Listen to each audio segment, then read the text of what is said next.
Hey,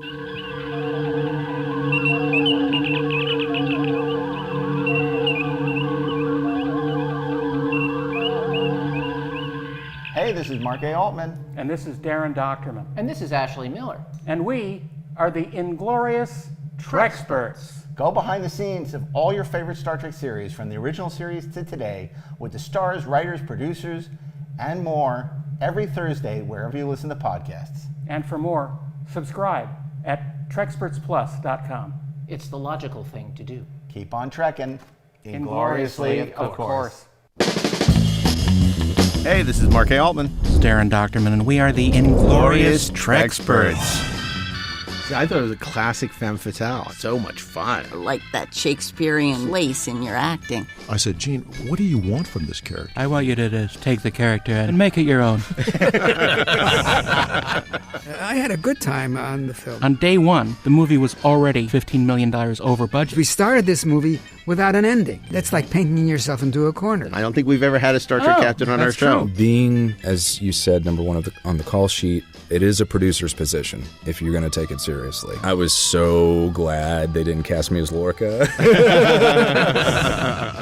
You famously wrote that script in 12 days. On one level, I wrote the script, and on another level, the story was written by everybody and his brother. Well, I was going to say, what was your response when you were directing and Terry, sort of called you aside and said, hey, I want you to get back in front of the camera again? I said, he sort of chummed the water a little bit. Are you ready to play Riker? What I thought he was saying was, you better go to the gym and lose some weight. Lines. Are you going to trim your beard? Don't cut your hair. My interest was totally piqued. It's not hyperbole to say it's the best Riker material I've ever had.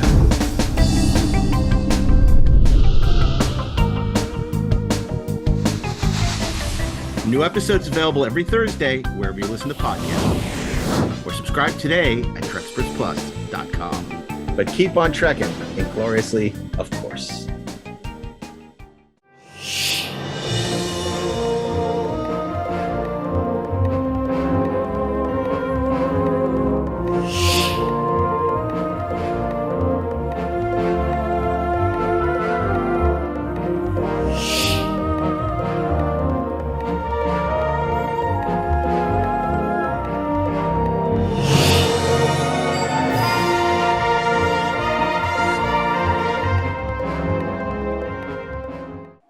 Hey, this is Mark A. Altman.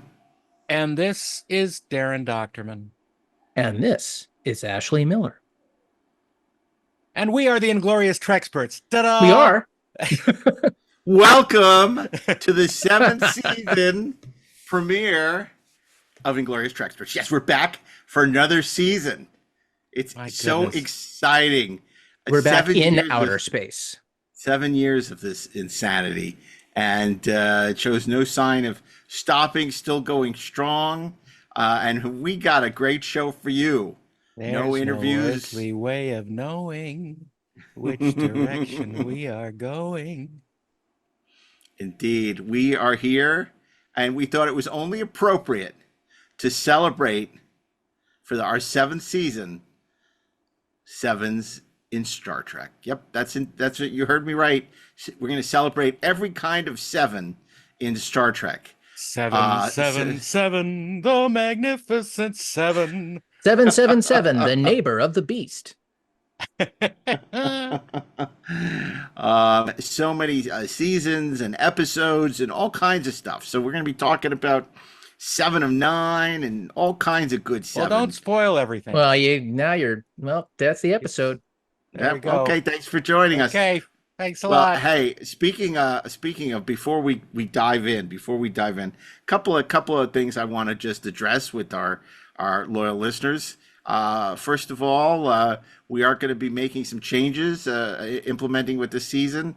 As you know, there's a lot of costs associated with producing the podcast, and so we want to encourage you to subscribe through Trekspert Plus.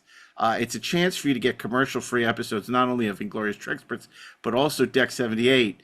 And what we're going to be doing is dropping those episodes a week early on Trekspert. So you can actually hear the commercial-free Treksperts a week before it debuts by subscribing Deck 78, we will make select Deck 78 episodes available a month after they debut for Treksperts Plus subscribers. So we're sweetening the pot to make Treksperts Plus subscription even more enticing. And we're announcing that our first live watch party, or us doing commentary and you listening, will, as it's commonly known, will we be, talk through the movie. Will premiere on our Discord channel on Sunday, October 6th at 3 p.m. PST. So you'll get an invitation if you're a Treksperts Plus subscriber to join us on Discord, or if you're a member of our Discord community. We're going to make that first one available to our Discord, our premier Discord community members, as well as our Treksperts Plus subscribers.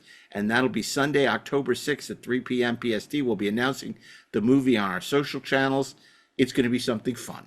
Though to be that person, I don't think it's PST. I think we're still in daylight savings time at that point.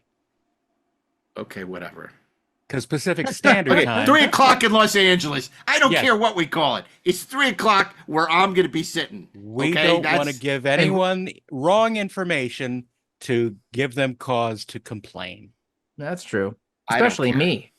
Especially Ashley, because Ashley doesn't know when it is. That's right. I don't know what time it is. I don't know what day it is. I don't know where it is. All I know is we're going to be those guys that if you went to an actual movie theater, the last thing you want would be 3 a-holes sitting there and just blah, blah, blah through the movie. But you guys are actually, of your own volition, going to sit down and you're going to tune in for this. And we are those a-holes.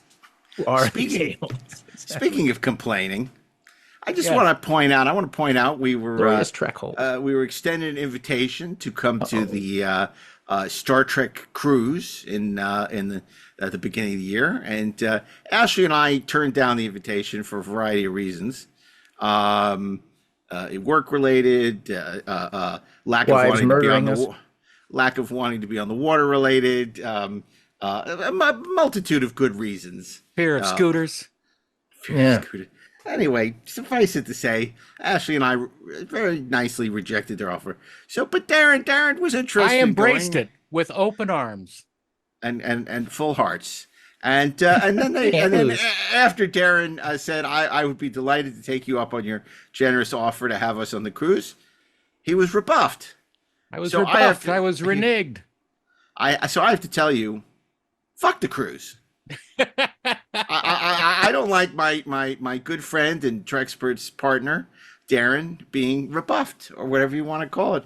I think he would have been a delightful addition, I'm sure, to this wonderful, he would have brought the stooping to this event. I certainly would have brought the Roddenberry. Exactly. Yeah. Sort of little Roddenberry, a little gopher. I don't even have brought the little Roddenberry. And anyway, I got to tell you, I'm disgusted. I'm really, you're very lucky to have Darren, deign to attend this event. And it sickens me. I'm disappointed. I don't necessarily take it personally, but I am disappointed because I was looking forward to it. I would reject them 6 more times now. Well, now we will. Indeed. I reject you in your general direction, eh? And I couldn't have been nicer about it. Especially for Mark. I was like, thank you for this invitation. We really appreciate it. I said, Ashley and I are unable to attend, but Darren would be delighted. Whatever. Of course, it's possible that they figured, well, if we're not getting all the Treksperts, screw them. Yeah. But I don't care. I like to divide and conquer. I don't think we need to. I got to tell you the fact. I thought that in Vegas, I thought us sort of not doing all the panels together and sort of separating and doing different worked out great. Yeah, and that was the only way we could have done that because we couldn't all do all the panels all the time. We would have died and things would have died and we would not be here speaking to you right now.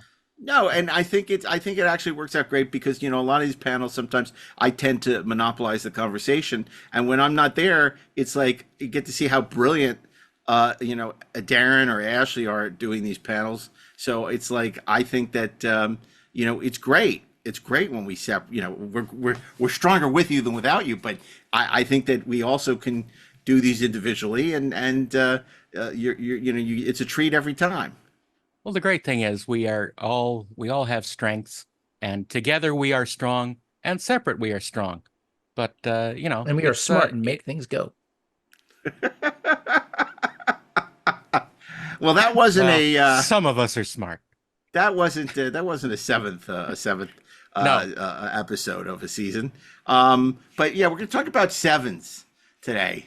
Talk about great sevens in Star Trek, because we've been doing this for 7 years. That's what it's come to. We're doing great sevens in Star Trek. It was the first thing that came to our mind. Hey, why don't we do one about sevens? It's like we're not going to do an interview show. Those sort of are easy, right? In retrospect, it's like, well, we interviewed this person. We're going to talk about them a little, and then we're going to say some funny things at the end. But but this is like, okay. We're not going to interview Jerry Ryan and just talk about 7 of 9. That's not going to happen. No, this is not going to happen. Oh, no, that's a good 7. That's starting us off. That's a good 7. Yeah. It was an interesting character that was introduced in Voyager's 4th season. Jerry Ryan was terrific. Her character has developed extremely well. Obviously, where she ended up at the end of Picard season 3 was a really wonderful place for that character. Captain 7 of 9 of the 7th Enterprise. Oh, the 7th Enterprise. G. Wow, we need the count to help us out. 1, 2, 3. 7 of 9 of 7. 7 of 9 of 7. That's really interesting. I hadn't thought of that. What do you think of that iteration of the Enterprise? I think it's great. Yeah, holy crap. We're never going to see it again, but I think it's great. It was a great note to go out on, if that's how we're going out. I thought someone had said, and I don't disagree, that it felt like maybe the right thing to have called that ship at that point was the Picard. No. Like that may have landed even more. I think it would have. I think it might be more interesting. It needed to sum up everything that the show is trying to say, and I think it needed to be the Enterprise at the end. In my humble opinion, we had too much Picard in Star Trek Picard. I agree. Picard had his moment. This show, Star Trek has, it's funny because Star Trek has in some ways moved beyond being about the people on the Enterprise. But on some level, Star Trek is about the Enterprise. And there is something Star Trek is the voyages of the Starship Enterprise. Yeah. Well, there you go. Star Trek is bigger than any one character other than the Enterprise herself, pretty much. Star Trek can transcend any character other than the Enterprise. No one's bigger than her captain. And Kirk. No. But yeah, no, that's a good point. That's a good point. I can't argue with that. I'm not arguing that with you. I'm not arguing. I mean, maybe if I was on the cruise with you, I would argue. No. Right. Over mimosas. Admiral Mimosa. I don't get up. I don't do as we've We're revered Admiral Mimosa.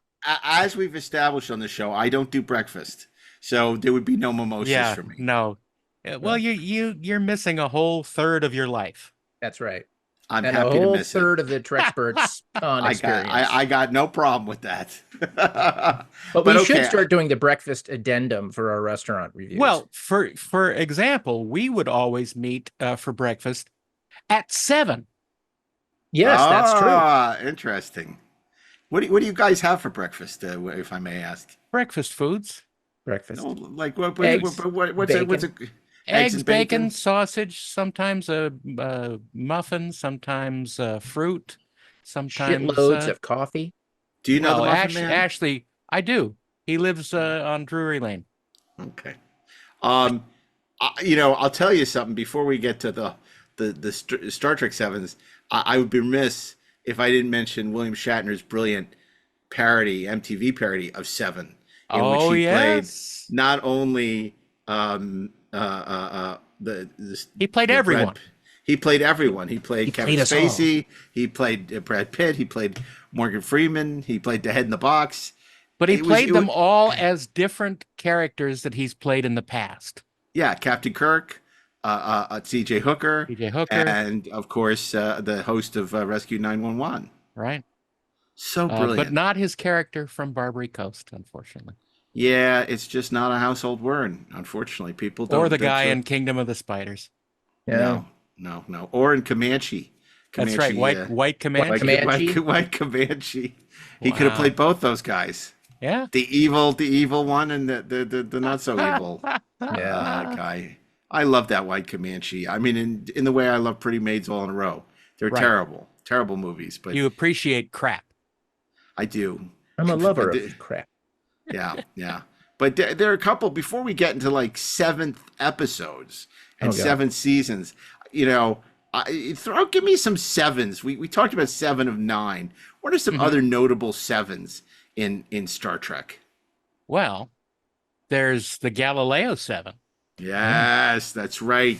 Now, you pointed out, and this is so interesting, I always thought of the Galileo 7 as the number on the shuttlecraft. No. But as you rightly pointed out, 7... It's the 7 passengers on the Galileo.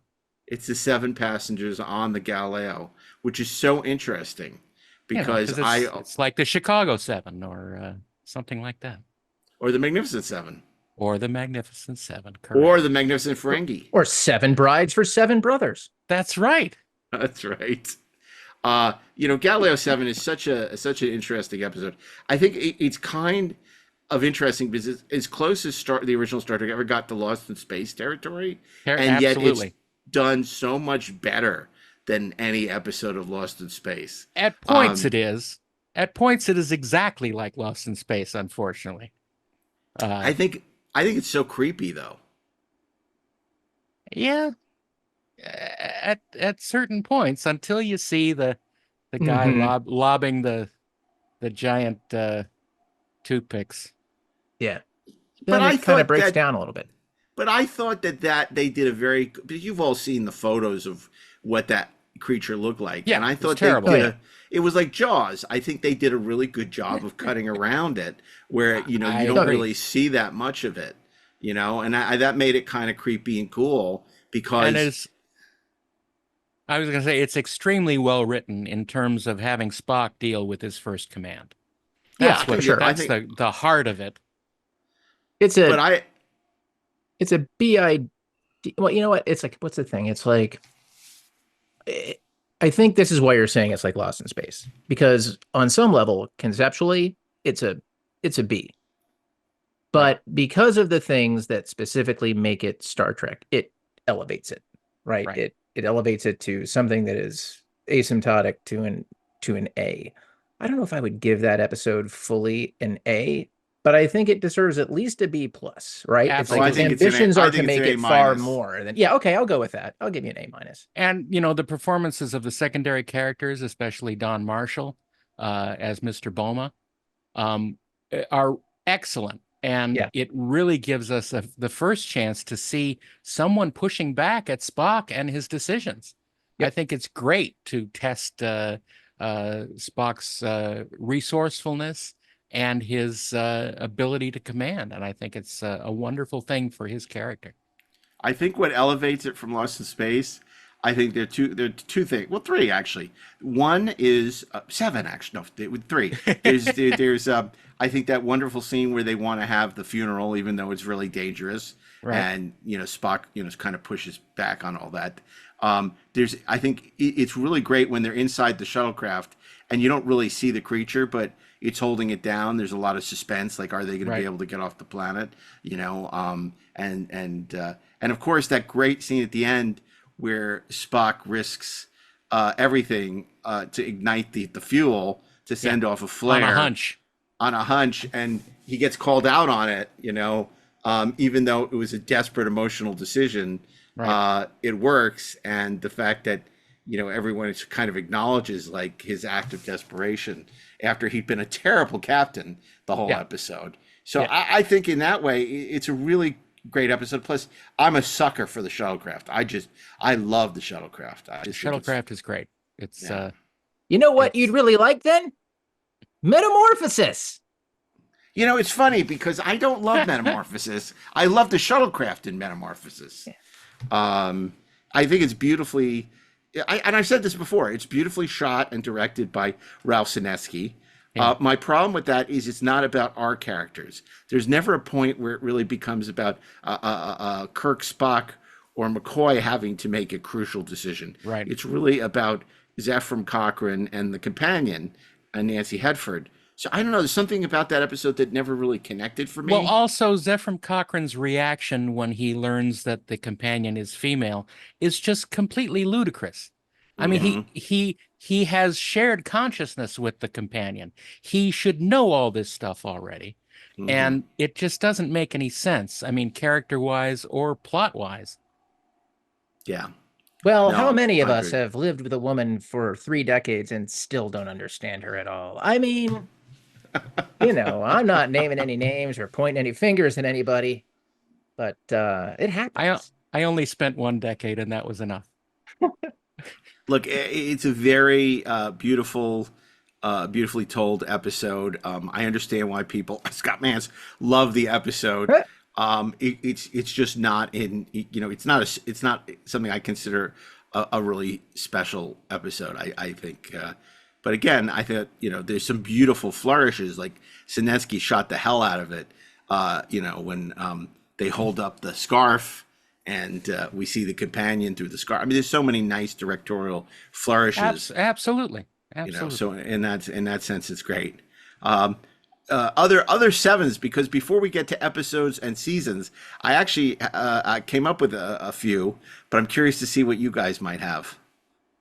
Well, I'm gonna go out of the episodes right now and say that my favorite 7 was December 7th, 1979. Bravo! Wow. That was not on my list. Bravo! Of course, it was the premiere of Star Trek: The Motion Picture, the rough cut, as we now call it. But it was a red letter day in Star Trek fandom, because it was, you know, I talk about this forever ad nauseum, and anyone who knows me is sick of this by now, and probably most of the listeners are. But I will never stop talking about Star Trek: The Motion Picture and holding up the banner high, high, high.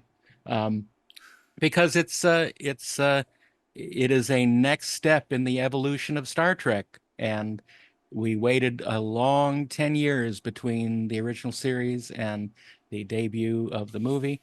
And December 7th, a date that will live in infamy for other things as well, but also for Star Trek: The Motion Picture. And that is one of my favorite 7s. That is such a great pick, and honestly, it was not on my list. I didn't think of it. I should have. Yes. People. Yes, listen, yes, you should. That was such a special day, and it's interesting. You say, "Oh, maybe people are sick of hearing about it." I think only recently on the Apple Podcast reviews, someone pointed out. They said, "You know, I love the show, but I just wish they'd do more on Star Trek: The Motion Picture." So it's like, I don't know what more we can really do on Star Trek: The Motion Picture, but other than reshoot it, you know, like one frame at a time. Yeah, right. Like other than act out all the chapters in the book. Oh, wait. That could be coming during the 7th could be coming season. Soon. Who knows? Yeah. No, I think that would be great, because we also are trying to find things that lend themselves to the video versions, because thanks to our new producer Brian Mix, we've been able to have the video versions as well, and we want stuff that's not just our ugly mugs looking back at you. So that'd be great. But yeah, that's a great pick. God, again, it's so hard to convey what that day was like for us. Just you know, following all the news of a Star Trek movie, and not you know, and then it was TV show, and then it was movie, and then you know, finally the fact that it was actually going to debut on movie screens, and knowing so little about it, you know, at that point. Knowing so little about it, but also being given, you know, tenuous updates in Starlog magazine from not only David Gerald, but Susan Sackett. From Susan Sackett every month. And it was, we were being teased, and it was a great job, because no. Get your mind out of the gutter, for crying out loud. It was great. That was a remarkable day. Obviously, you know, having immortalized it in a feature film. Right. But I'll be honest, I was as excited about the Happy Meal as I was about the movie. Well, you were younger than us. Yes, exactly. I was a baby. Yeah. So I don't blame you for being excited about that. But I love the Happy Meals too. Who wouldn't? I mean, I wanted to go to McDonald's just to get the Happy Meal. Yeah. Were there 7 different designs of the Happy Meals? No. They made that look like such a different kind of movie, though. Because remember all the stuff. Remember you get from the fan club. They sent out these 4-page glossy like newsletters, and it always had pictures of the aliens, from the rec deck, and it looked like there could be aliens from 1,000 worlds, and but they were just in one shot, and you couldn't see them very well. It looked like really this could be like the Rick Baker Cantina scene, and it's like it wasn't that at all. No. But I mean, I will say, and it's not revisionist history, that when I came out of Star Trek: The Motion Picture, I loved that movie. So did I. Yeah, I love that movie. I loved it then. I love it now. I loved that the movie existed, and I loved when it came on to it was, I guess, ABC Sunday Night at the Movies. I feel like there was I loved all that shit, man. Yeah, I love the idea of it, and I think my brain filled in a lot of stuff from the novelization. The shower scene was way different than I expected. It's not really a novelization; it's a novel. Oh yeah, that's true. It's a real novel. It's not just taking a script and it's a memoir of my time in the 23rd century. It's a real document of the things that actually happened, and we let Admiral Kirk go over the transcript and make any corrections he wanted. So it's all good. I'll be the odd man out and say, look, I always loved what Star Trek: The Motion Picture represented, to be, but it was not that. And I think to say that it was anything close to that, really, it in a way, I think it undercuts the incredible achievement of the director's edition. Which I think actually fully transforms that movie into what it wanted to be, and kind of realized it in a way that at the time I could not conceive that somebody would be able to do that. I don't think any of us would have.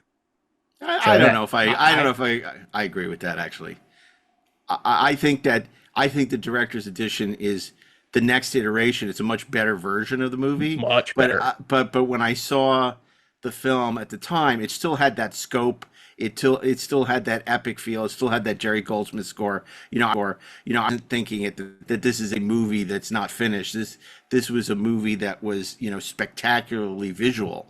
Whether it be the visual effects, whether it be the dry dock, whether it be that opening scene with the Klingons. So I wasn't like thinking, oh, one day there'll be a much better version of this. No, certainly not. Well, I couldn't even imagine that there could be. It was just it was just not that great. The truth is that Leonard Nimoy was right after seeing the premiere, and that it cut out the major story in the film. And that was Spock's transition from pure logic to integrating his human and Vulcan half. And he was very angry about that for many years, and rightfully so. And the special longer version showed us those excised scenes, but the director's edition really integrated everything together in a final fashion. Yeah, I mean, I think that's why when we watched on the ABC Sunday Night Movie, as clumsy as that edit is, we already was like, oh, this is a better version of what we saw in theaters, at least at the time, watching it the way it was. But I would say I understand that. To play devil's advocate, I do agree. I mean, I think how do you cut that scene of Spock's tears on the bridge? But I do feel that that Spock in sickbay, when he talks to Kirk, conveys much the same thing, and I could see why that scene was cut. I think it was a mistake to cut the tears for us scene, but I do get how you could argue that it's covering some of the ground that was already covered in sick bay. No tears for V'ger. I mean, that's so funny. Well, I have to say, Isaac and I went to go see it at the Fine Arts the other day as part of the 70 millimeter fest, and oh my God, we just had the best time. Oh, good. He was like, I'm so glad you took me to see this on the big screen, because he already likes the movie a lot, but he just was absolutely blown away. He's like, this is so great. Everyone should see this. This is the way that everyone should see this movie. And we could almost say that there's no comparison. You could say that. You could say that. And it was riveting. And, it was interesting because, Ralph Winter introduced it. And of course, he worked in post-production at the studio, but wasn't that, he wasn't a producer on the movie, but he gave a beautiful introduction to the film. Really nice. And he talked, he spoke a lot to the fact that, how it was being rushed to theaters and, what it was like being at the studio at the time. Something Alan Spencer talked a lot about with us in his episode of Inglorious Treksperts. But I thought Ralph's introduction was really good. In retrospect, I wish I had recorded it because I think it would have been nice to play on the show. But we had the best time, and it was so great to see. It was the one time they didn't have a 70 millimeter. They showed the DCP of the director's edition, as they should, and it was it played beautifully. It looked great. It sounded great. It was a really great evening at the theater. And like I said, Isaac was just like so happy we went, and I texted Asbel. I'm like, where are you? He went to go see 4 and 5 on Sunday or whatever. I'm like, how could you? Why are you not at Motion Picture? It's like, come on, show love. Well, he's young. But yeah, that's a great pick. December 7th, 1979. I'm gonna pick one. That's a little outside the box, Ashley, if you don't mind. Of course. A Meteor 7. There you Meteor go. 7 from a taste, or a non-7 from A Taste of Armageddon. Of course, this is an episode we talk a lot on the show. And this is a really underrated episode of the original Star Trek. It's so relevant. It talks, it was a statement about the Vietnam War, casualties walking into disintegration state, but it has some of the most powerful indictment of war, and just this amazing Shatner Kirk monologue about basically, I've given you back the horrors of real war. And but to me, a Meteor 7, it's such a great sci-fi premise. It's what the original Star Trek did so well. It's early Gene Coon before the the bag of tricks that he mined started to run a little empty. It's just remarkable and brilliantly written. Production values are not great, but this is why I really find, don't push back on anyone who's like, oh, the show's so dated. It's not. I mean, it was made in the 1960s. It was one of the most expensive shows of the era. It was so far beyond anything that was being done. And the fact that you can still show it today and not have it be unwatchable is a testament to the genius of what the show was. And, the writing is not only as good as anything today, it's better than pretty much anything today. And that's why Star Trek endures 58 years later, and why a Meteor 7 and a non-7 are my pick for the 7s. Those are good. Those are good 7s. I like that a lot. It's a real good pick. What about you, Ash? I got one. If you don't I have one. I do have one. And I had a different one I'll come back to, but I think that this particular 7 helps to carry me into 2 different Star Trek series that I love because it appears in both of them. Deep Space Station K7. Ooh, that's a good one too. That's good. I love being surprised. You guys totally normally I've gotten the show got very predictable. Like, this is a great way to start the season because I didn't see either of those coming. That's awesome. Good. I mean, come on, man. It's got Tribbles. It's got Captain Kirk. It's got Captain Sisko. It's got Dax. It's got Worf. It's got Nils Barris. It's got Nils Barris. I mean, and then, there's a bar fight. I mean, come on, man. And it has some of the most quotable lines from the original series that are just pure fun. It's and if you ever want to drive David Gerald crazy, just walk past his table and just start quoting Tribbles incessantly. Nice, but it bugs him almost as much as Roddenberry's voice. What if you quote it in Roddenberry's voice? Why wouldn't you say it? You talked about the dialogue and all that stuff and the stuff that transpires there. I want to talk about the space station itself. Yeah, that space station is freaking gorgeous. I don't know how many times you guys built it as a model kit as kids, but at least twice. Yeah. I Fucked up the first one. I love that space station, that design. It's so good. It's so cool. It was based on a real sort of, if not a NASA, then a TRW design or something like that of a habitat that could be unfolded or inflated or something like that. And basically the pods from that, Matt Jeffries took and designed this space station around them. And it's really clever, and it's really, it looks very 60s, but in a great way. It's the 60s vision of the future. And I love that look. Yeah, me too. Me too. Terrific choice. Really great choice. If I was throwing one more out, and this is probably a stretch, because so far we had the Galileo 7, December 7th, 1979, K7. Another one I would say is 007, basically Alexander Siddig and Armand Bashir. Okay. That's a little out of the box. I like it.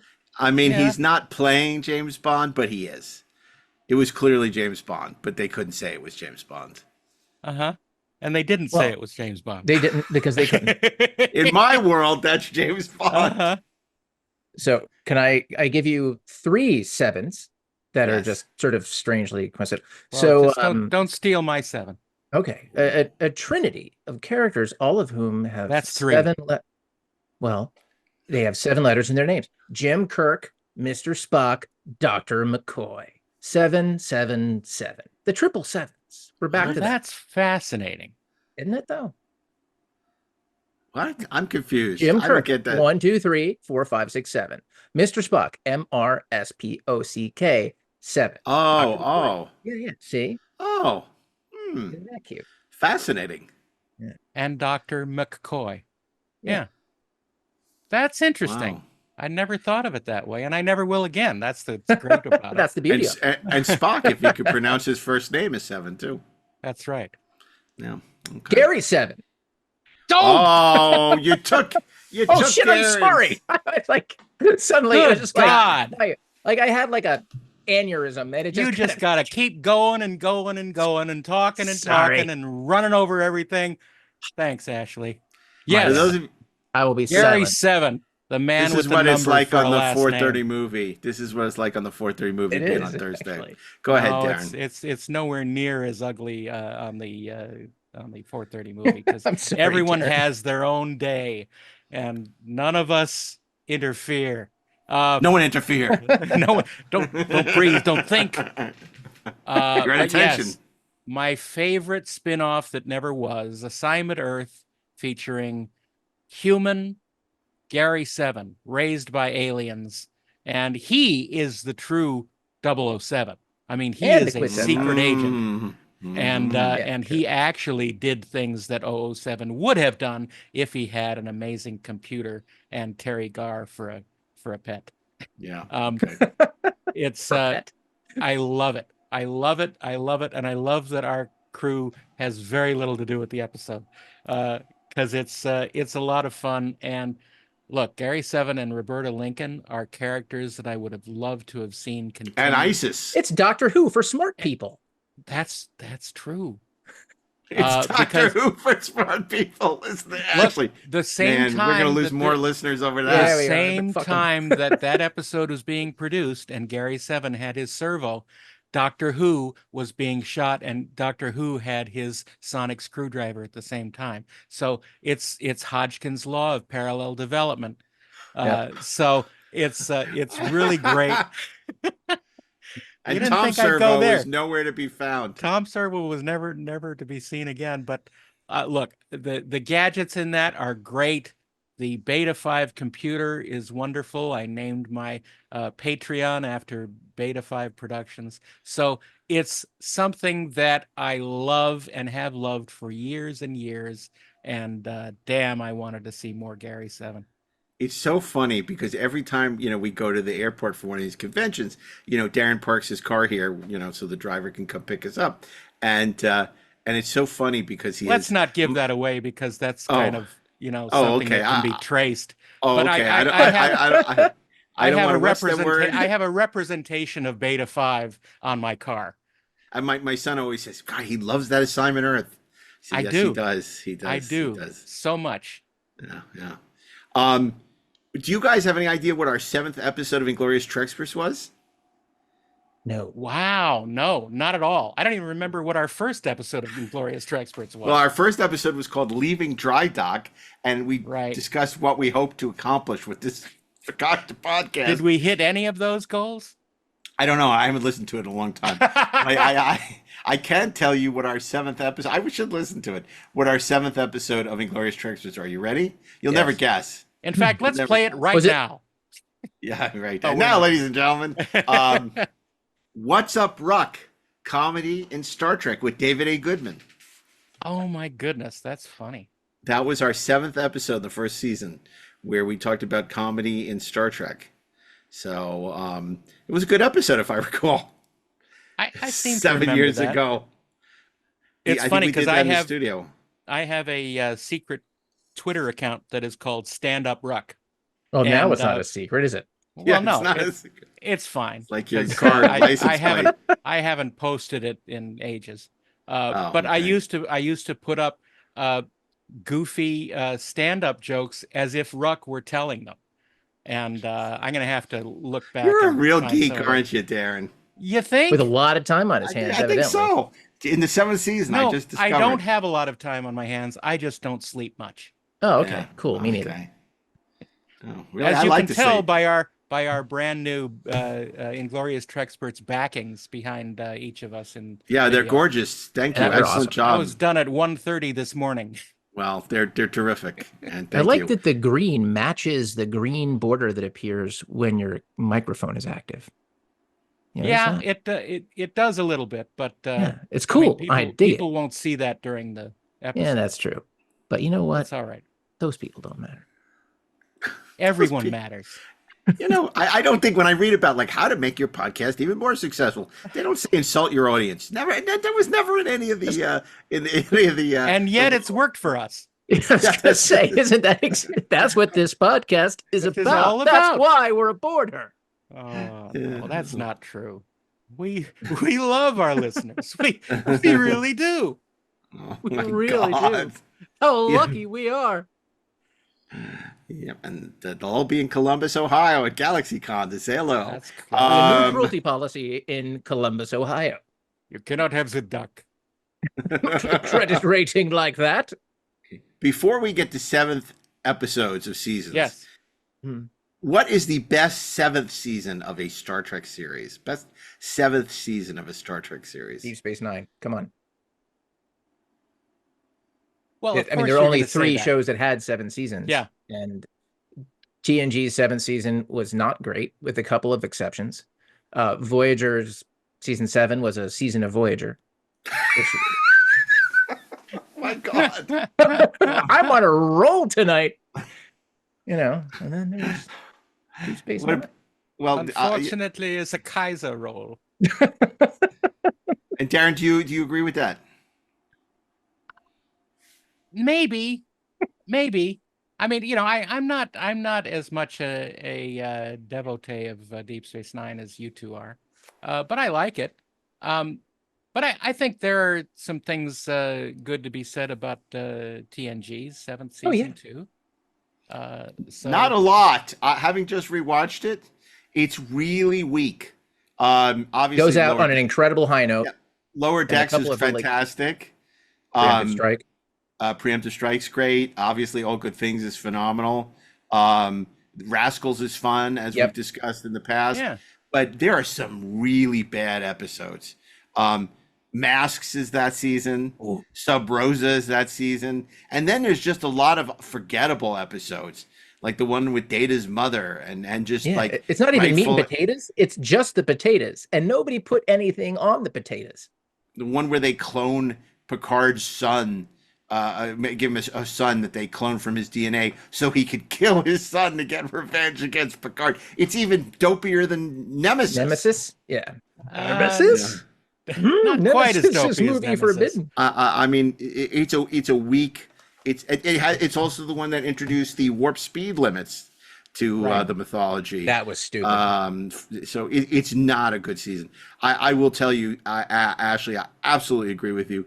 I'm not a huge fan of the Deep Space Nine finale, and obviously the ubiquity of the paw race throughout the season. But pound for pound, they're more great episodes. Obviously, the introduction of Nicole DeBoer is sensational. The Take Me Out to the Holosuite, the Siege of AR, whatever it is. Everything with the late, the wonderful Jimmy DAREN as Vic Fontaine, which really came into its own, even though it's introduced in the previous season, is amazing in the seventh season. The final 7 episodes, my God. Remember the whole, that was a 7. It was the 7 episode arc at the end of that season. They were all continuous, which included one of my favorite moments from, I think it was Tacking Into the Wind, where Damar finally flips. And he gives that speech, resist today, resist tomorrow, resist until the last Dominion soldier is driven from our streets. It's just, it's so funny you say that, because, look, I've said a million times in this podcast, I'm doing this watch with Isaac on Star Trek. And so we're in the 6th season now of Deep Space Nine, the 4th season, I think, of Voyager. And, every time a new character comes on, because he's a huge Garrick fan, but every time a new character comes on, I say, oh, this character's great. You're going to love this character. So when Damar is introduced, I said, oh, you're going to love Damar. And every week he says, is this the week I'm going to love Damar? When am I going to love Damar? when does Damar get cool? And I was like, don't worry, it's coming. I mean, I did the same thing with Wayoon, and then he dies in his first episode. He said, so that was the character that I'm going to love? And I'm like, yeah. You have no idea. So I said, just you wait. But, Voyager 7th season, I know there are people who love it.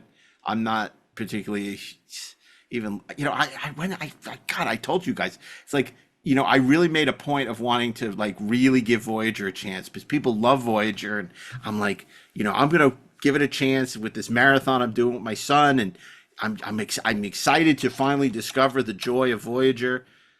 And it's like, I still just don't like it. I just can't get into it. It's like, if anything, I like it less. You're not finding the Voyager. No. I mean, and then you have Voyager. I don't even know her. Yeah, and then Enterprise never won 7 seasons. Obviously, Discovery mercifully didn't go 7 seasons. Picard clearly didn't go 7 seasons. Quick.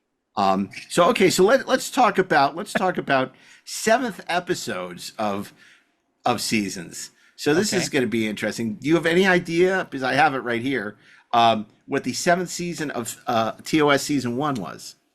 The 7th episode. 7th episode of season 1. I believe it was Mudd's Women. You are correct, The sir. women. You are The correct, women. sir. Dun, Yeah. dun, dun, dun, dun, dun, It's funny, because my favorite episode of the 3 seasons, 7th episodes, is in the 3rd season. Because the 3 7th episodes are Mudd's Women, the 1st season. The 2nd season is Cat's Paw. Oh. And the 3rd season is Day of the Dove. Oh, Day of the Dove. Wow. Definitely. Yeah. We don't need any urging to hate humans. We need no urging to hate humans. Only a fool fights in a burning house. Out! Our house. Sorry, I don't know. Next year, if we do Vegas again, we're going to cut a music video.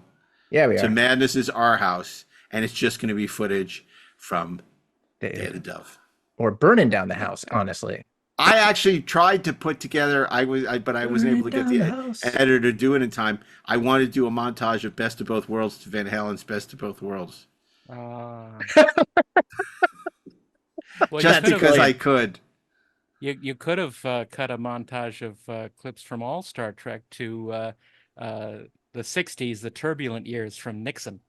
Well, that's funny you say that, because I was just going to say, I wonder if we could get Rob Burnett to update his beautiful work on Star Trek Eternal, which was, what Darren is alluding to, is this in 2007, I think, Rob cut this beautiful. Was it that late? He did it right before First Contact and updated it with First Contact stuff from the trailer for First Contact. So it was right around then, and yeah, so it was 1997, like 1997. 97. Yeah, you said 2000. 2000. Sorry, 1997, the year of Apollo's last deep space probe. Yes. And so that was 87. But so Rob did this magnificent montage of clips from Star Trek to Nixon's John Williams, The Turbulent Years, from the Nixon soundtrack. And it was remarkable. It's beautiful, but it's in low res. He had gotten the footage off laser discs. Yeah. And it's on YouTube, but it's hard to watch because it's not. It's tiny. It's tiny. Don't call me tiny. And so I strongly recommend. I'm hoping that one day. I've always hoped that Rob would update it one day with high def footage, and probably could add a little bit, maybe not so much, maybe a little bit from. Maybe take stuff out. There's a lot of caretaker in there, and maybe add some stuff from Picard season 3, and it was just beautifully done. And I really would love to see it. It was so beautifully done that Rob ended up getting Paramount to buy it from him to use it at trade shows, and they used it, and I believe it might have even been used at the Star Trek Experience. It was the impetus to hire him for doing the editing of source material at the Star Trek Experience. Oh, that's right. That's right. That was his. That was his calling card. His calling card. Yeah. Beautifully done. It gave me the chills every time I watched it, and it really captured what we love about Star Trek. Okay, so animated series. Any idea what the 7th episode of the animated series was? Exactly what it is. What Walter is it? Koenig's The Infinite Vulcan. That's right. It was Walter Koenig's The Infinite Vulcan. Perhaps one of the most ludicrous episodes of the animated show ever. But he was really ludicrous. Big. Not as big as her captain. Huge. Literally big. He was gigantic. He could have fought Godzilla. That would have been awesome. Spock versus Godzilla? Are you kidding me? I am Kaiju so Spock. There. Right? Like Spock gets in and he gives Godzilla the Vulcan neck pinch. Godzilla just he crashes down, and that would be amazing. Well, in the legendary verse. The interesting thing is that because the actors didn't record stuff together at that point in the season, I think they only recorded the first episode together in studio. But you see the main adversary in the episode is a character called Stavros Caniclius 5, right? And not 7. There are at least 3 different pronunciations of that name given by various characters. I mean, it's not quite so bad as someone saying Tyran, but I think Jimmy Doohan, who plays Caniclius, pronounces it one way, and Shatner pronounces it Caniculus, something like that. But it's just one of those things that they weren't together, and the director wasn't paying attention, and everyone's going left and right when they should have gone forward, and it's crazy. But that is a nutso episode. I don't need you to tell me I said caniculus when I should have said canaculus. I know. Yeah. Jimmy's very upset. He didn't do it the way I told him to do it. It's sick. He was trying to ruin my entire day. He didn't let me get promoted either. Yeah, it's not a great episode. And of course, there's no 7th episode of the 2nd season because it was a much too short a season. It was too short a season. So that was not to be. But yeah, the Infinite Vulcan is not a great episode of the animated series. Okay, so we get to first season of Next Gen. Well, there are a bunch of seven seasons, 7 episodes. So 7 writers. You guys want to pick maybe what your favorite 7th episode of a Next Generation season is? I don't know any of them. So well, let's look at the list. There's got to be a list. Oh, easy. Well, yeah, it is easy. It's I don't know if it is easy. You tell me. I think it is. I think for the Next Generation, the best 7th episode probably came in season 3 with The Enemy. Yeah, that's a great episode. Or, you know, kind of set your Wayback Machine. That is where Worf says, hell no, I am absolutely positively not going to help you save this stupid Romulan. Unless you give me a lollipop. If you give me a lollipop, then I will give blood. But I need something for giving blood. And they didn't offer him anything. They said it's a question of honor. He's like, no, I'm not giving the Romulan blood. You give him maybe a little sticker. I gave blood today to the Romulans. Maybe then he would have done it. Stickers have honor. It's a great episode. And you know what? It was maybe, I don't know if it was the first time, but I think it was one of the best early expressions of Worf as a character who was not going to play by the exact same rules that everybody was playing by, that he had a very particular point of view and he stuck to it. And what made it great Star Trek was that dealing with Worf's his cultural objection to helping the Romulan, right, was a key to resolving the problem of the episode. It wasn't just, well, Worf doesn't want to do it. It's that it's because of who Worf is. What are his rights as a exactly being? And what are his values, and how do you appreciate that? How do you get into his head and help him to and understand what makes him tick? And you know, what are the buttons that you need to push to kind of get to the ending that you need to get to? And it's just Worf buttons. So it's really smart. It's a great episode. I think maybe the runner-up is probably Rascals, but from season 6, which is super fun. Yeah, I got to say, you know, obviously Ron Moore deservedly gets kudos for having more to do with defining the Klingons than any other writer since Gene Kuhn, right? Yeah. But the Enemy, which was, I don't believe was Ron, I think it was Michael, or at least Michael did the final rewrite, probably does more to define Worf as a character than any episode up until that point. I mean, that kind of locks in who Worf is. It's really, it's great. I mean, it's basically Enemy. It starts as Enemy Mine with Geordi and Romulan, but then it really becomes a Worf episode, and it is it's terrific and unexpected because TNG was not that kind of show, and then suddenly it became that show, and it's a terrific episode. It still works today. And they were worried it would be character assassination for Worf, and it was the opposite. It finally handed him a character that was unique and different than just angry and shooting phasers at view screens. Yep. Yeah. I would say, well, it's hard to argue with The Enemy. I'll tell you, it definitely is an unnatural selection. Where Pulaski gets older. I won't say old because she gets older, but you know, look, as bad as the Unification 2-parter was, which brought back Leonard Nimoy, it's funny. Unification Part 1 was season 5, 7th episode. It is much better than Part 2, absolutely, because they don't assassinate Leonard's character of Spock, and he has the best line in that 2-parter. Indeed. You have found him. It's all downhill from there. Yeah. But that's actually quite a good episode, which tees up the whole Romulan unification. I like that quite a bit. Plus, it has Malachi Throne in it. Well, it has Malachi Throne, who we last saw as Commodore Mendez in the Menagerie, or in my office, telling us he wasn't going to do Free Enterprise because he didn't want to play a sleazy character. Like False Face. Like False Face, yeah. The other really great episode is the 7th episode of season 4, which is Reunion, which marked the beginning. Kalar comes back, and we find out that Worf has a son. Look and upon that death he and always remember. Will turn out to be the worst dad in the history of fatherhood. Jesus Christ, yeah.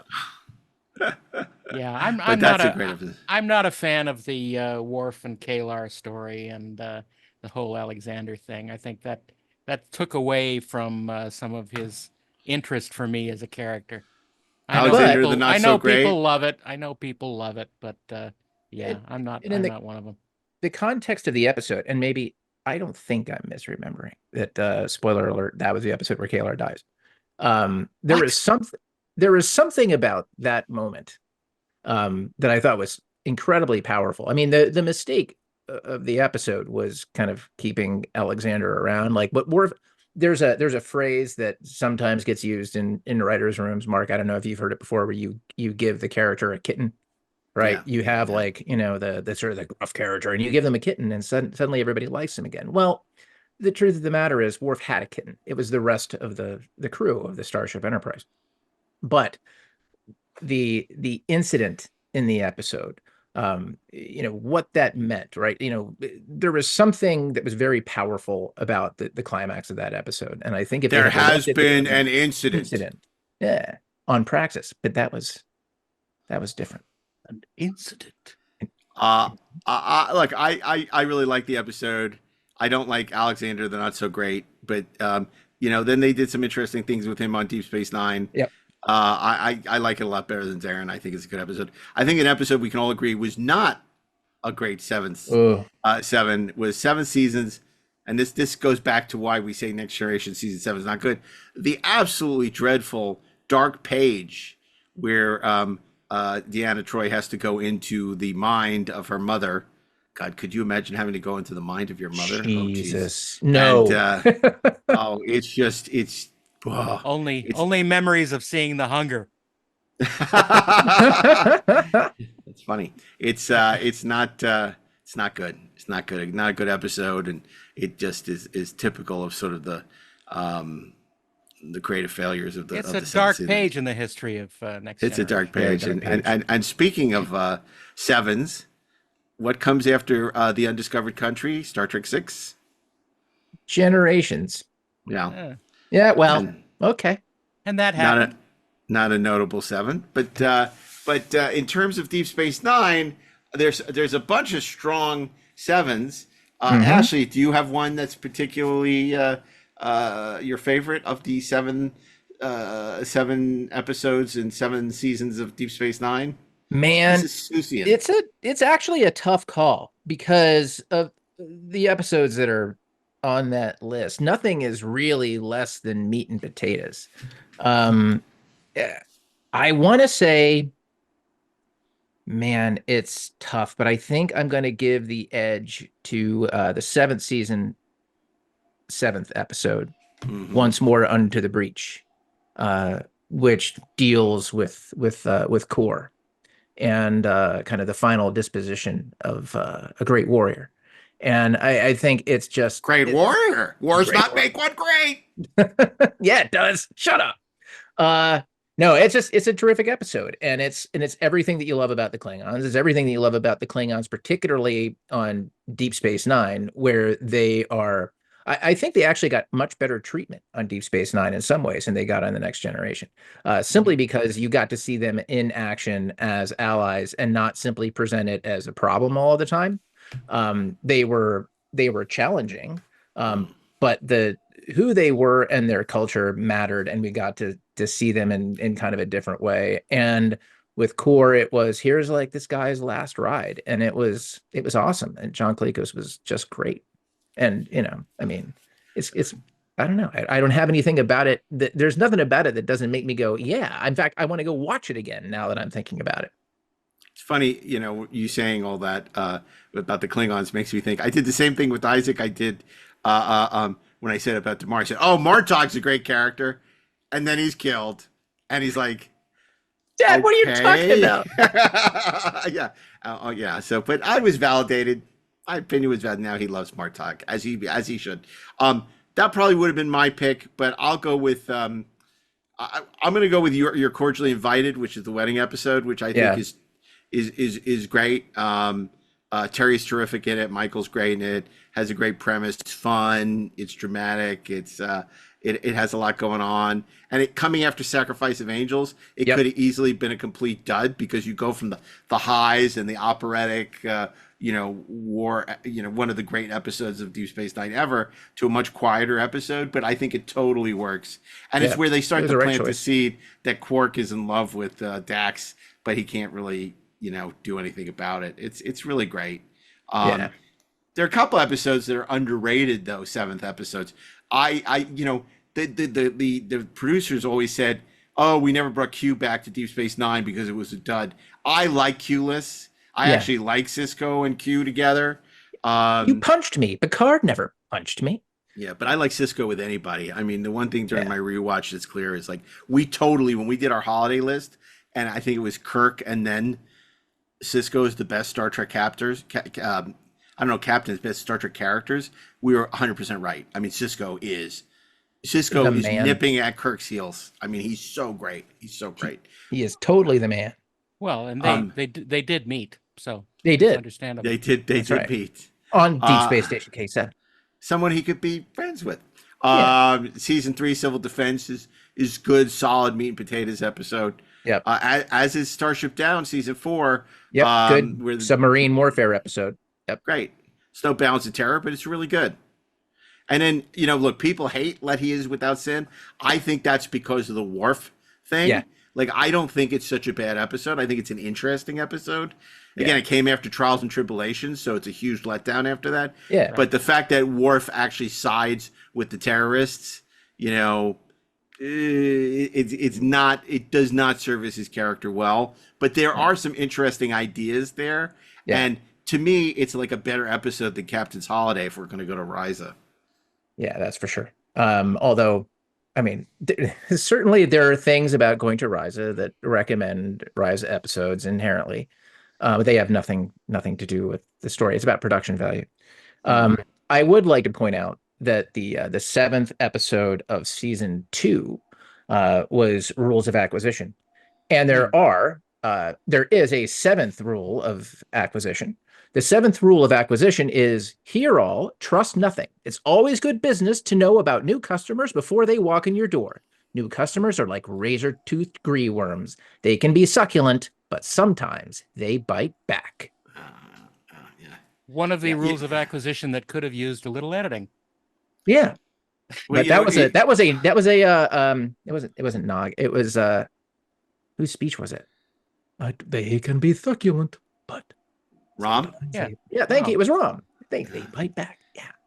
I will tell you that something that's come out on my Deep Space Nine rewatch, it's like the whole thing about, the even movies are good, the odd movies are bad. That's totally wrong.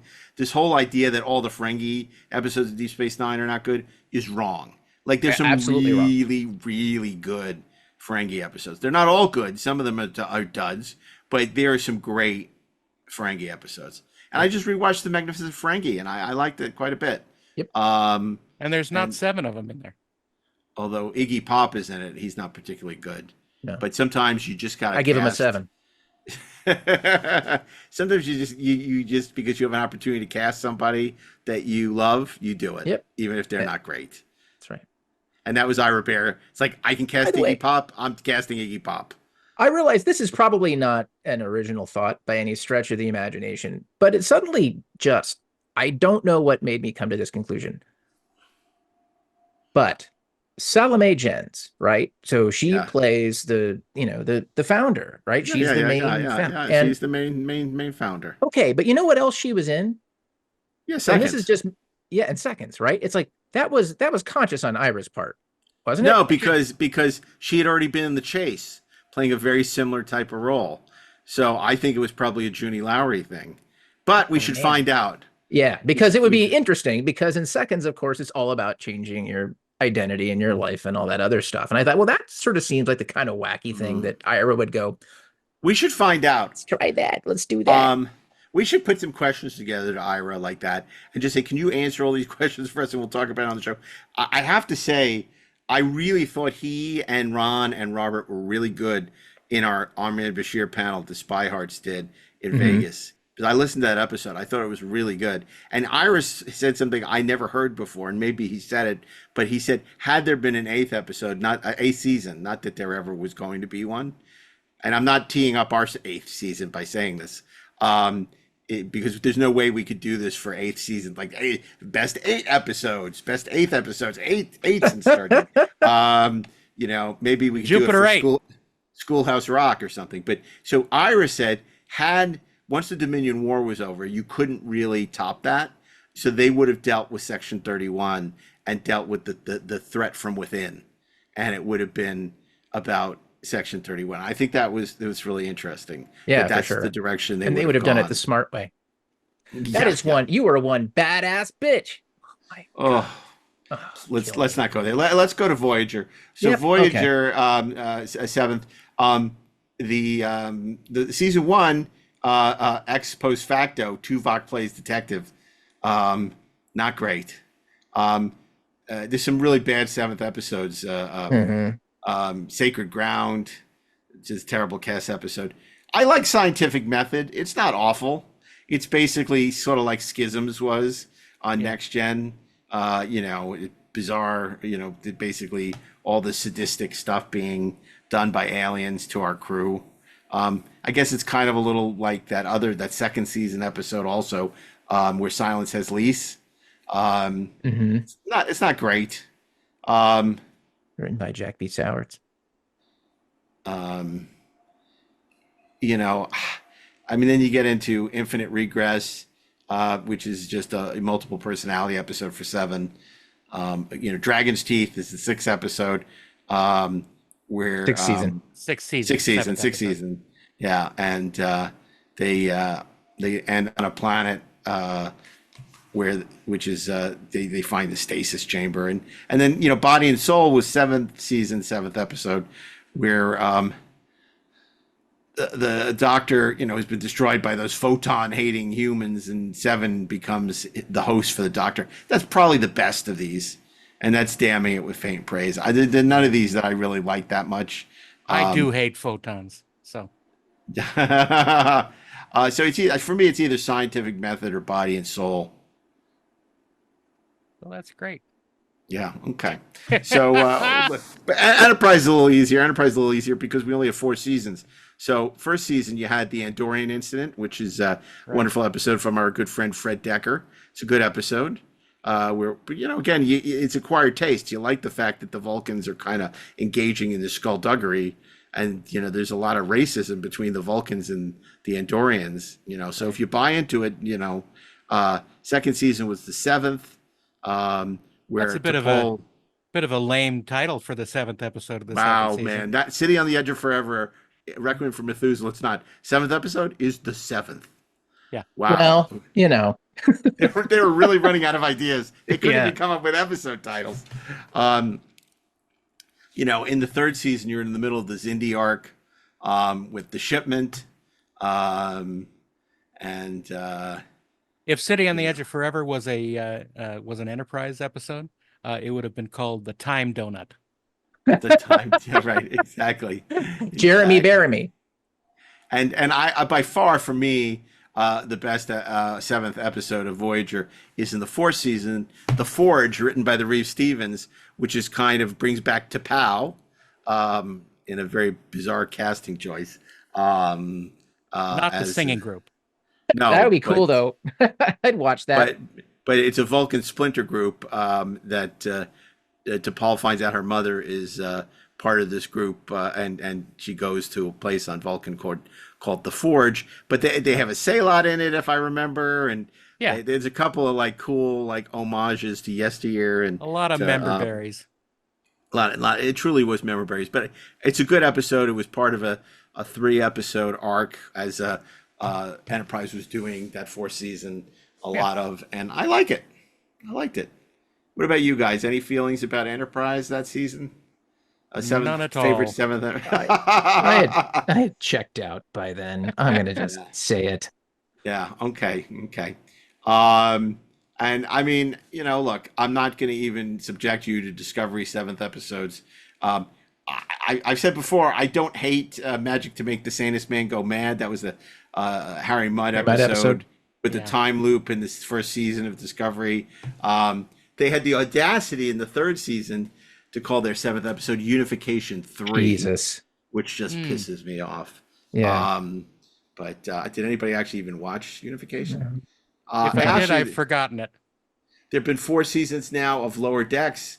Do you have a favorite? Wait. Before we get to, I think that we do have to give a special shout out to Discovery Season 5, Episode 7, Erga, which I think is the sound that you make when you realize that you're watching the 7th episode of Discovery in its 5th season. So for Lower Decks, I think I'm gonna give the nod to the 7th episode of Season 2, Where Pleasant Fountains Lie, because it is the first appearance by Jeffrey Combs as Agamus, the evil computer who kind of comes back again and again. Later falls in love with Peanut Hamper, the exocomp. Long story, but she's pretty great. Actually, she appears in the 7th episode of the 3rd season, A Mathematically Perfect Redemption. So those two kids are going to get together. But look, anytime Jeff Combs is playing the bad guy, I'm in. Well, as featured in some trivia questions from Rafe Needleman. Yes, that's true. You can never go wrong with Jeff Combs. That's for sure. Now Picard, I when don't we're think recording this, today is Jeff Combs' birthday.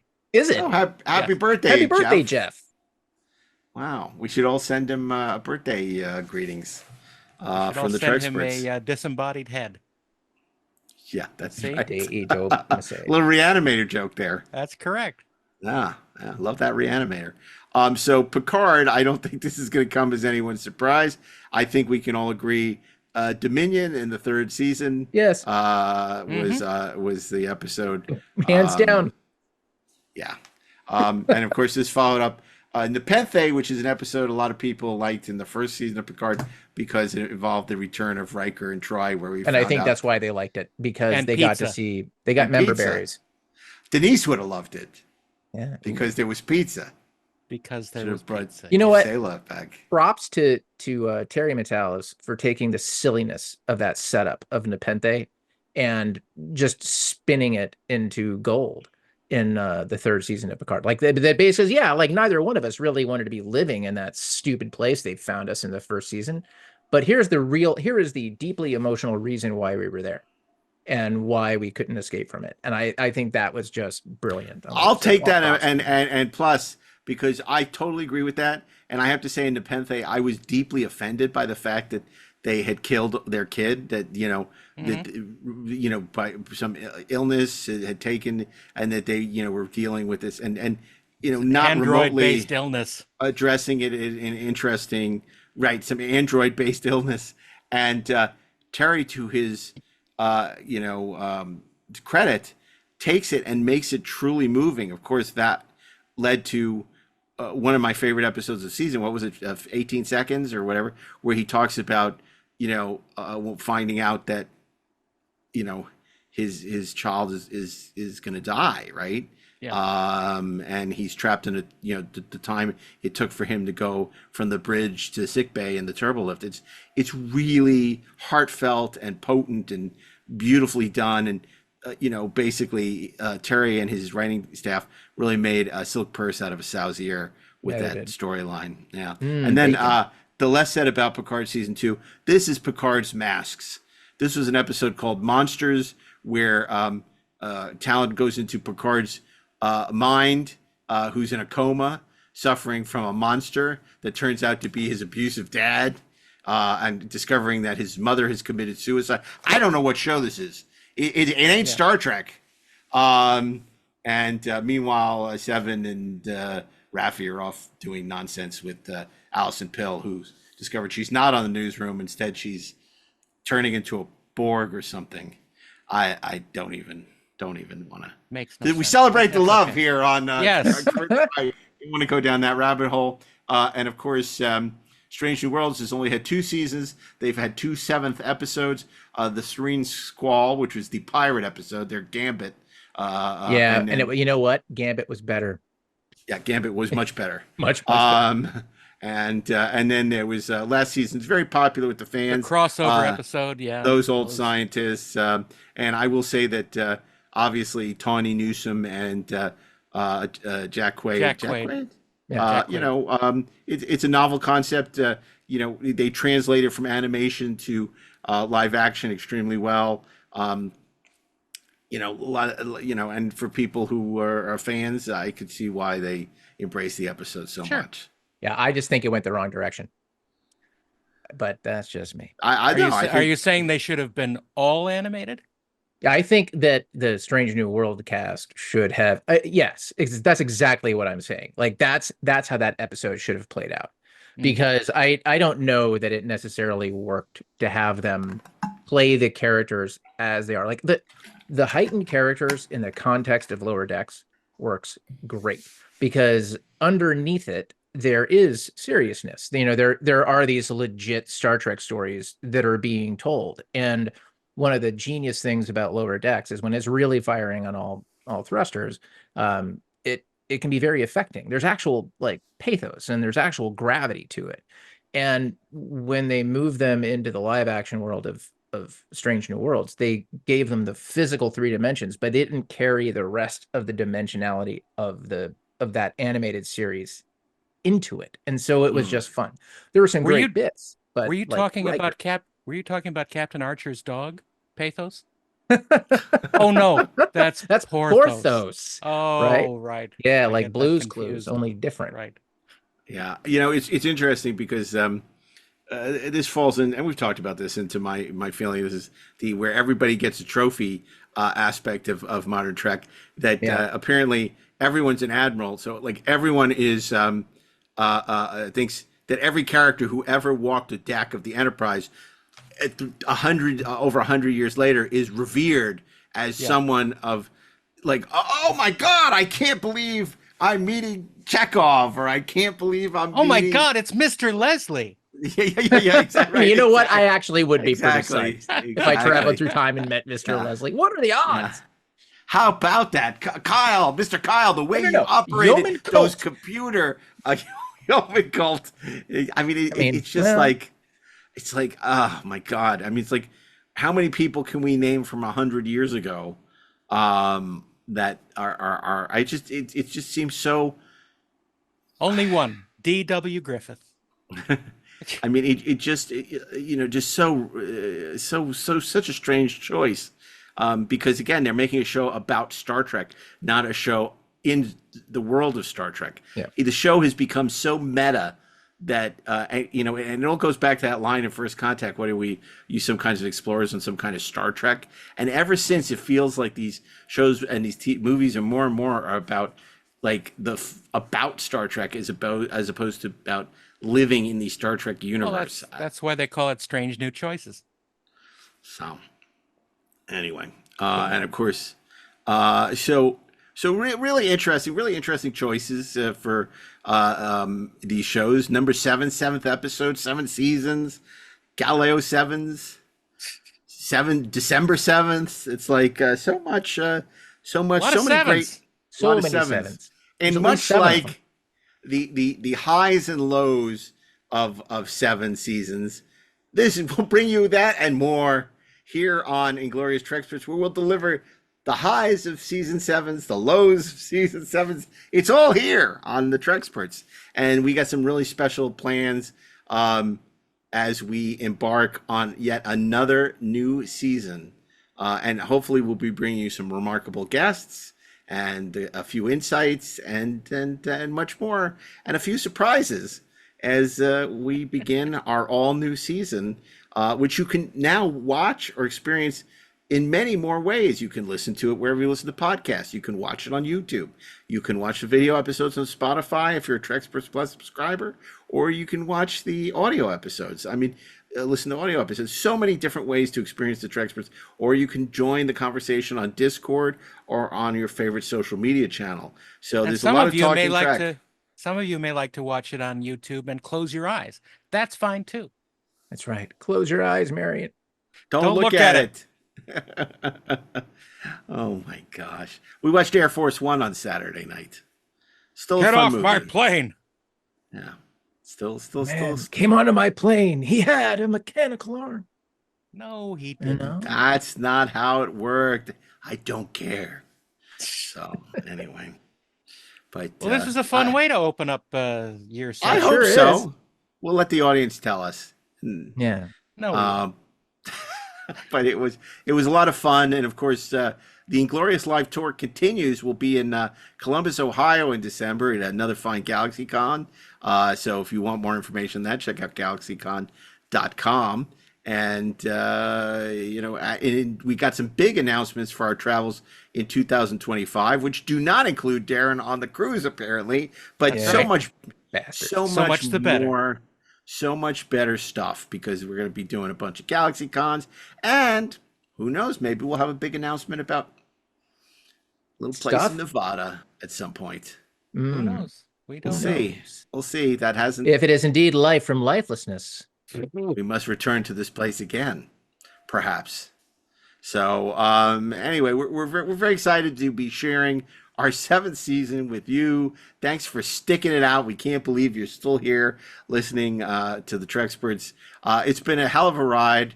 And one of the delights, I think, has been the fact that we've gotten to spend so much time on the road, meeting so many of our listeners, whether it be in Ticonderoga, many of the fine Galaxy Cons, obviously in Las Vegas.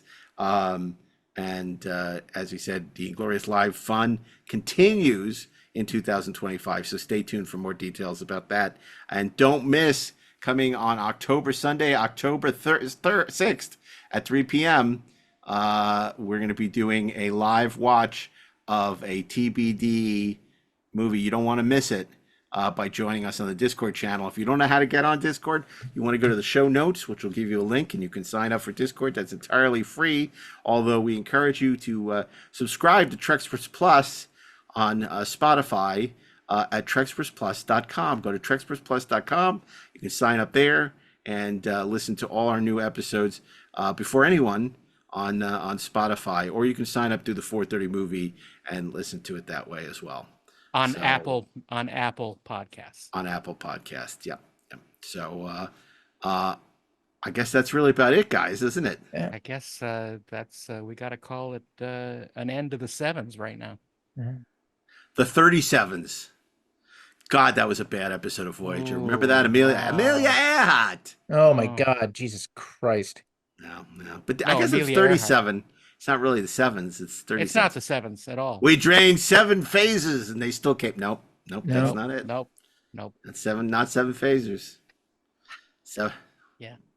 Okay. And on that note, I want to thank everybody for once again joining us here on Inglorious Treksperts. You can follow us on social, Inglorious Trek. You follow us on Facebook, on Threads, on X, Twitter, on Discord, and just everywhere. We're everywhere. We're on street corners with sandwich signs. But until next week, on behalf of Ashley Edward Miller, Darren DOCHTERMAN, myself, Mark A. Altman, keep on trekking, ingloriously, of course, and we'll see you next Thursday.